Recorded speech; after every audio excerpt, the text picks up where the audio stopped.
Welcome to Santa's Newsroom. I have today with me Carl, and we're going to be discussing the tragic incident that occurred here in our town of Santa Rosa.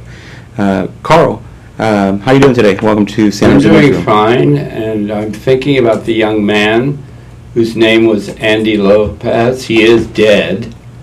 He died very strangely, and I thought that he was a beautiful young man in his community.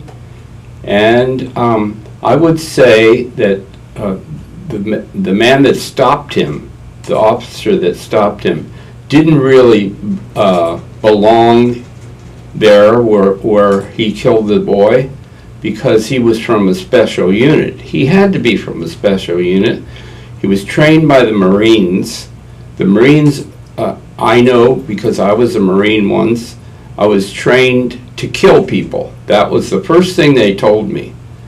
So in this case, this man is from a special unit, and he had a dialogue with that young man, and the young man did the wrong things as far as he was concerned, and then he killed him. And he killed him turning around in his back, 7 bullets in his back. It's kind of a ridiculous situation, but that's the way the police are these days, because they're very militarized. Well, there's a lot of facts that are out there that people are either confused, they don't know all the facts of what occurred on that day. Right. But let's start with the original police report. So I understand that there was a call made to the sheriff's department stating that there was somebody walking through the neighborhood with a semi-automatic weapon. I see. And in that, when this is what I got off of the newspaper and the police reports, which the police reports are available online to look over yourself, that Andy Lopez was approached by the sheriff, the gentleman that we saw on screen earlier. Yes. That he directed Andy Lopez to put the weapon down. To stand down. Stand yes. down. And that he did not comply. In which there's allegedly he turned around and pointed the weapon at them, and that's when they opened fire. Uh-huh. So what's your take? Where does the responsibility lay on the parents where Andy Lopez is carrying around a gun that looks like a real weapon? The children in any community today are encouraged to have a weapon. They go in any toy store, and find a large weapon. We used to, when we were young, we didn't have a kind of weapon like that. It looks like a very savage weapon. If you see in other countries, it's a killer. It's only somebody that would carry a gun like that would be killer. Okay, in his case... You're talking about the AK-47. AK-47. And we make them, by the way, and other countries make them, and it's sold back and forth to all the countries that are killing each other. But in this case, we have a young man. I don't know where he got the weapon. I have no idea. A false weapon. It's not a real weapon. But he seems to be having that for a certain reason. Okay. But the cop says to him, drop the weapon.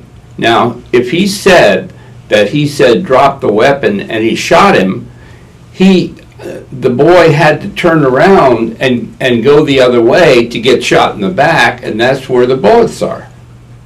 The bullets were found in his back. They weren't found as a frontal assault on this boy.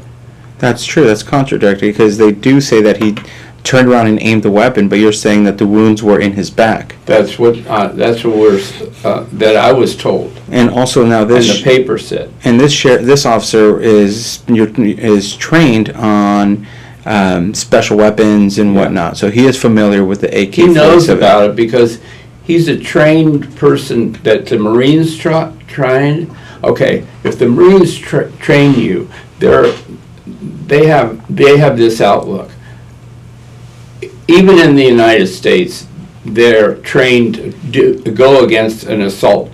But if they went to another country, they're trained even harder, because it's up to them to save their own lives and their friends and their buddies. Yeah. Okay, so in this case, this guy is on a young boy that is just in his neighborhood.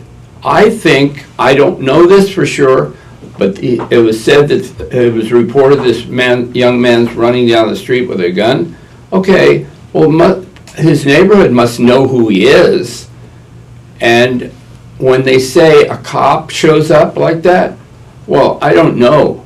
I don't know if that's the truth or not, because this young man is usually in that neighborhood having his friends or something with this kind of gun. They must be playing a game. Yeah.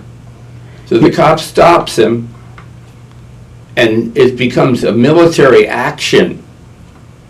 He's trained to kill in a military way. And it makes you wonder, where were the stun guns? Where was all the other alternative weapons other than lethal weapons, correct?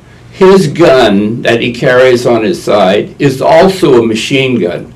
It's a Glock. If you fire a Glock, it goes automatically. You can put as many bullets as you have in a clip, Yeah. and some of the clips are large. They have 15 shots instead of 8 or 7 or whatever it is. I'm saying that. And so what's happening with the community? What is the community doing after an incident like The this? community is outraged. Children are outraged. I never saw so many children, young kids from high schools and grade schools involved with a kind of thing like this.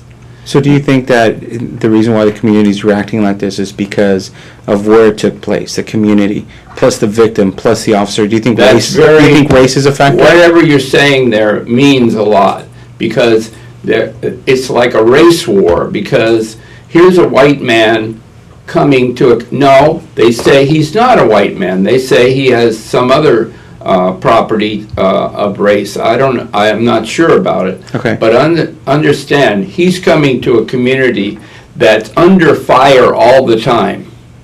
In other words, it's like a ghetto, and the ghetto is supervised in a different way than the white part of town. If he went up on Montecito, he wouldn't use that tactic.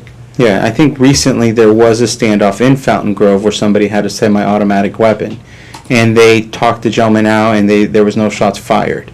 Well, that's what I'm saying. But a child like this, and that boy is really a baby, because he hasn't even reached. If he did reach puberty at 11, he's just started. He was 13 years old. So what do you think about the toxicology reports that they released saying that he was under the influence of marijuana and that he had smoked marijuana within, I believe, 4 to 6 hours before the incident occurred? I don't want to start and tell you anything about marijuana, because I have views about marijuana, and if this child or young boy decided to use marijuana, I don't think that makes any difference. It really quiets you down. What I know about marijuana, and when I was 17 years old, I smoked marijuana. I know it quieted me down. Yeah. It doesn't make you a raving person like the other drugs, like speed or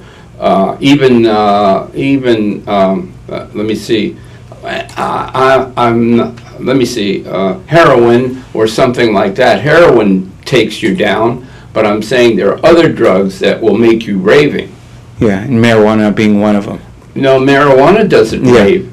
I don't think marijuana makes you rave. I think marijuana quiets you down. Yeah, and one of Andy Lopez's friends did come forth and say that the gun belonged to him, and that he felt guilty for what happened to Andy because he allowed Andy to take the gun home and play with it. It doesn't matter if that boy owned it.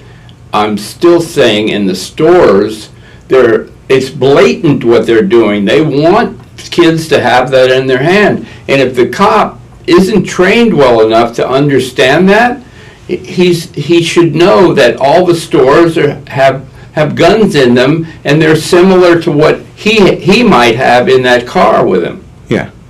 Because he's trained these days. There's going to be riots everywhere, and he has a machine gun with him somewhere in that car. Yes. Plus that Glock on the side of him. Yeah. That's an automatic. And with this, since the incident occurred, there's been a lot of protests throughout town. Yes, and they'll continue and continue and continue until there's some justice. There has to be justice in this thing, and they have to put him down somehow. They even have to fire him or let him get a job selling peanuts or something. As of recent, though, the district attorney decided not to press charges on this officer. Well, what do you feel about that? Well, the district attorney in this case is wrong about what her feelings was. There was a woman that ran against her in the election, and she had the opposite view. Now, also in this election, that particular election, I think it was in June or somewhere like that, there was a low turnout of white people. It was no dark people that voted. None of the precincts were full. None of the precincts had a lot of people. I think because they were involved with this shooting and they just didn't care. Or I think the next time it'll prove itself. I'm out. I don't know. The next time an election, good. yeah. That's good. Is that good? Right? Thank you, good, man. Thank you, Carl, for coming in and talking to us and explaining to us what occurred. There's more to say, but let's just leave it like that. Yeah. It's hard to come up with this stuff.